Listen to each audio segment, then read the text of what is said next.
Meu Senhor e meu Deus, creio firmemente que estás aqui, que me vês, que me ouves. Adoro-te com profunda reverência. Peço perdão dos meus pecados e graça para fazer com fruto este tempo de oração. Minha Mãe Imaculada, São José, meu Pai, Senhor, anjos de minha guarda, intercedei por mim. Há poucos dias, o Santo Padre assinou a sua última encíclica, Fratelli Tutti. E hoje o Evangelho parece vir mesmo a calhar para falarmos dos temas que o Papa nos abordou. Porém, não vai ser possível. E para isso explico com um pequeno pormenor da produção dos 10 minutos com Jesus. É-nos pedido que gravemos as meditações alguns dias antes, para se poderem fazer os vídeos e assim distribuir atempadamente. Neste momento, ainda não consegui ver nem sequer o índice. Mas pedimos-te, Senhor, pelos frutos deste documento e que saibamos discernir o que tu, Jesus, nos queres dizer através do Santo Padre. Hoje vamos servir-nos do Evangelho e talvez abrir o coração para aquilo que também nos digas nesse outro texto do Santo Padre. Lemos uma parábola famosa. A parábola...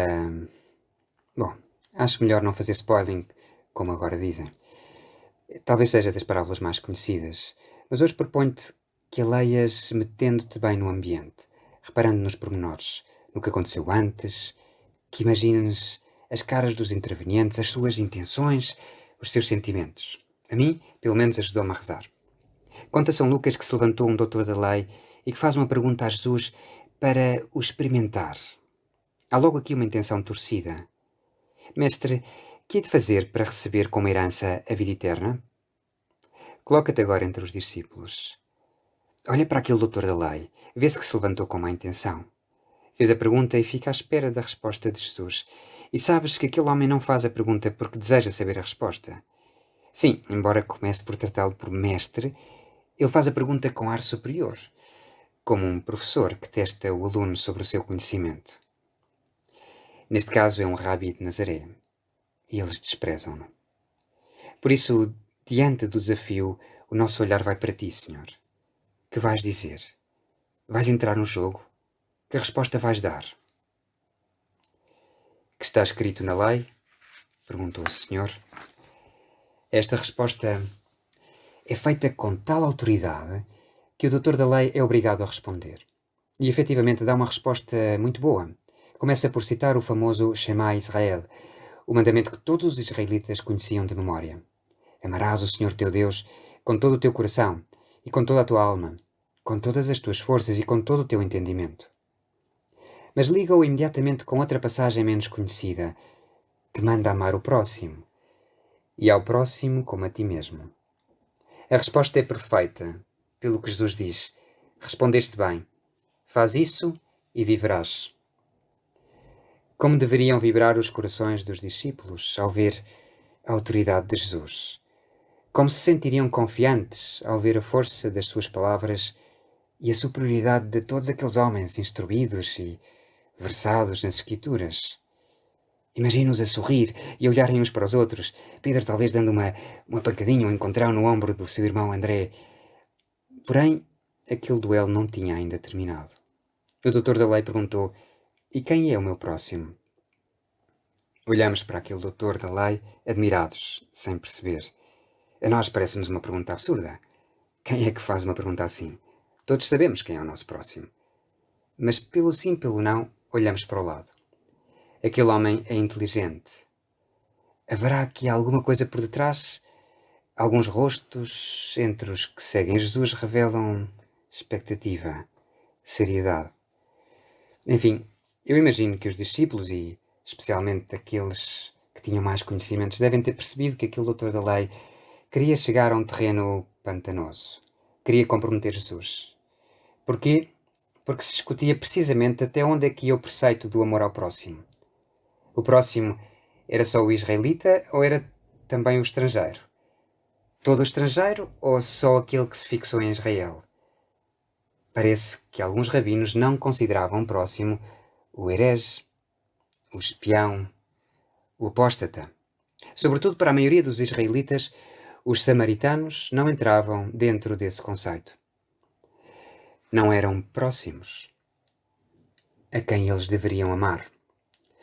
O doutor da lei quer, portanto, que Jesus tome uma posição que o defina, uma posição que separa as águas. Uns hão de segui-los e outros não. Se depois na cena o teu coração começa a bater com mais força, que nos vais dizer, Jesus? Quem é o meu próximo, Senhor? Devo amar os estrangeiros? Devo amar os que nos traíram? Será que nos vais pedir uma coisa dessas? Olhas então para João e para Tiago. Ainda há uns dias, quando passaram por uma povoação de samaritanos, ficaram fora de si. Sim, porque aqueles homens, aqueles samaritanos, tiveram o descaramento, a arrogância de pedirem a Jesus que não entrasse na sua aldeia. Nessa altura, João e Tiago, os filhos do trovão, como Jesus os chamava, começaram a irar-se e a falar de fazer com que descesse fogo do céu para consumir todos aqueles samaritanos. E agora, Senhor, será que nos vais pedir que os amemos, a esses, como a nós próprios?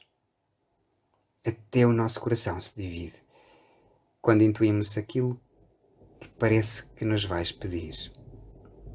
E é assim, com este clima dentro do teu coração e entre a multidão que te escuta, Jesus, que começas a contar uma história, olhando para um e para o outro, para mim. Um homem descia de Jerusalém para Jericó e caiu nas mãos dos salteadores. Roubaram-lhe tudo o que levava, espancaram-no e foram-se embora, deixando-o meio morto. Todos sabiam de casos conhecidos. Aquela estrada era perigosa. A todos nos faz pensar, talvez, em algum amigo, um conhecido, um vizinho. E sintonizamos. Por coincidência, descia pelo mesmo caminho um sacerdote. Viu e passou adiante. Do mesmo modo, um levita que vinha por aquele lugar viu e passou também adiante. Neste momento, olhamos para aquele doutor da lei. Está sério, nervoso. Não gostou desta referência. Mas o Senhor continua. Mas um samaritano que ia de viagem passou junto dele e, ao vê-lo, encheu-se de compaixão. Aproximou-se, ligou-lhe as feridas, deitando azeite e vinho, colocou sobre a sua própria montada, levou-o para uma estalagem e cuidou dele. No dia seguinte tirou 2 moedas, deu-as ao estalajadeiro e disse: trata bem dele, e o que gastares a mais, eu te pagarei quando voltar. Há uma breve pausa. Jesus vai concluir a sua intervenção e nós esperamos que conclua com a frase que pega no preceito da lei e responde à pergunta que lhe fizeram. Algo do tipo: qual dos 3 homens é que cumpriu a lei? Ou qual destes 3 cumpriu o mandamento de amar o próximo como a si mesmo? Mas Jesus não termina assim. Troca as coisas, põe-as ao contrário e pergunta: qual destes 3 te parece ter sido o próximo daquele homem que caiu nas mãos dos salteadores? Perplexo e a tentar perceber o que Jesus perguntou, escutamos, talvez depois de um silêncio, a resposta ponderada do doutor da lei, o que teve compaixão dele. Perante o episódio narrado, com todos aqueles pormenores e depois com a pergunta colocada nestes termos, o doutor da lei de facto não tem escapatória. Tem de responder desta forma. Como diz Bento XVI, aqui a questão mudou. Já não se trata de estabelecer quem dentre os outros seja ou não o meu próximo. Trata-se de mim mesmo. Eu devo tornar-me o próximo. E assim o outro conta para mim como se fosse eu mesmo. Se Jesus tivesse perguntado: o samaritano é também meu próximo? Está claro que a resposta seria um rotundo não. Mas Jesus inverte a questão. O samaritano, o estrangeiro, faz-se a si mesmo próximo e mostra-me que é a partir do meu íntimo, do meu interior, que devo aprender a ser próximo. Então, diante daquele doutor da lei perplexo, Jesus conclui: vai e faz o mesmo. Continuando naquele lugar com Jesus, podes agora imaginar o que sentirias neste momento. Talvez uma grande alegria, um grande alívio. O perigo passou, Jesus venceu, o doutor da lei afasta-se em silêncio. Porém, atrevo-me a dizer que te sentes também tu vencido. o ódio do teu coração, a raiva e todos os sentimentos que alguma vez sentiste por pessoas que te magoaram ou foram injustas, ou que de alguma forma parecia que mereciam que tivesses esses sentimentos. Ao mesmo tempo que respondias, Senhor, àquele doutor da lei, tu disseste-me que devo amar todas essas pessoas. E sinto que o meu coração se liberta, que se torna mais leve, mas ao mesmo tempo sinto dúvida. Como conseguir isso? Como conseguirei? Como não passar de lado, como o sacerdote e o levita? Trata-se efetivamente de uma parábola que sempre interpela. Como sacerdote, encontro muitas vezes com pessoas que se interrogam se têm sido próximas das que as rodeiam. Pesa-lhes a possibilidade de terem passado de lado. Recordo aquele jovem profissional que há uns anos saía da missa matinal, numa cidade do norte, ia com pressa para o trabalho e escuta uma voz que diz: muita missinha, mas depois não dá moedinha. Contava-o divertido e nós ríamos, mas ao mesmo tempo percebia que algo o preocupava. Preocupava o facto de nem sequer ter reparado que estava ali uma pessoa que lhe tinha estendido a mão. Pois a nós também nos preocupa. E dirigimos-nos a Nossa Senhora. Mãe de Misericórdia, pedimos-te que nos ajude a ter compaixão de todos os que sofrem e a tornarmos-nos seus próximos. Dou-te graças, meu Deus, pelos bons propósitos, afetos e inspirações que me comunicaste nesta meditação. Peço-te ajuda para os pôr em prática, minha Mãe Imaculada, São José, meu Pai e Senhor. Anjos da minha guarda, intercedei por mim.